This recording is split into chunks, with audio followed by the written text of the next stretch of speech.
Melissa, let's start by asking, what exactly is World MS Day? So World MS Day was started by the MS International Federation. So it's May 30th every year. And it's a great way for us to recognize multiple sclerosis and learn more about it in conjunction with all of the nations around the world, to share information, to share research. And it has mostly, what's most impressive to me is that uniquely it focuses on the actual community and the people who have MS to come together and say what their unique needs are. Multiple sclerosis is a disease, autoimmune disease, where the nervous system attacks the brain. The immune system attacks the nervous system, the brain and the spinal cord. So whenever we're dealing with the brain, it's the most complex organ in the entire body. So everyone experiences the disease differently, and the course of the disease is different for each person. The event here at LaSalette in the Welcome Center on the 30th, what can people expect? So Friday, the event is called actually World MS Day Gathering Community. The theme is You Are Not Alone this year. We hope this will be the first annual, so the first of many. People will be in the Welcome Center from 10:30 a.m. until 12 noon. That's when the event will occur.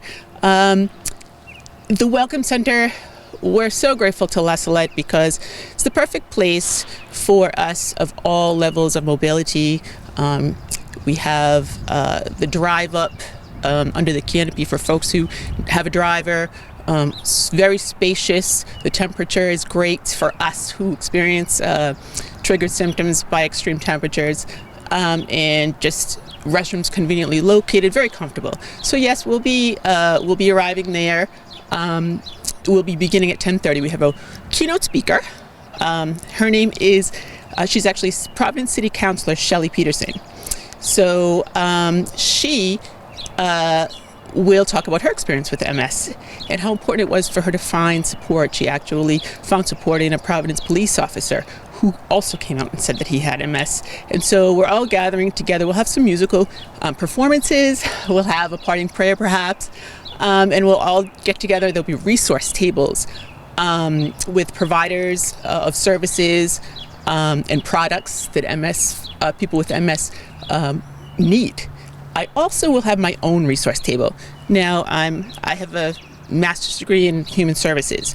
So I worked in human services for 25 years, was diagnosed in 2014. And so I'll have my own resource table for people. It'll have information from all different organizations throughout our nation. And also, there'll be some applications for what people really need. Applications for financial assistance with MRIs, which are key in diagnosis. As we know, diagnosis is big, it's complex for people with multiple sclerosis. We'll have applications for different mobility equipment, financial assistance with that, and also applications for different cooling devices and things that we need that most people with MS look for. So I'm excited. We'll also have a connection station. This is I believe, the most important part of the event. We'll have a table where people can leave their names, their information as they're comfortable, and we'll keep it private. But we will be looking to see if people want to come together to start a support group virtually and an in-person for different folks with different mobilities.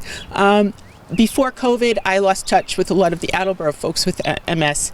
And so oftentimes, and I go to Boston for my treatment, so oftentimes we have to travel too far out. This event hopes to drive improved quality of life and quality of services, encourage providers to really specialize in MS more in Attleboro, so we don't have to travel so far. We do have some good providers here. The more, the better. And so I'm hoping that as people decide that they want to be participating in a group, there'll be a support group for folks who just need to come together and talk, and then also an action group that will develop, which will have goals to drive drive improvements in a particular way, based in our own experiences and what we really need from providers who may or may not have MS themselves. You've been living with MS now for 11 years. How has that impacted your life, and what does the future look like? Well, I think we have a lot of hope. I tend to have severe MS fatigue. That's something that's kind of it's an energy drain. Sometimes I'll need 3 to 5 days to just rest. And so there's that.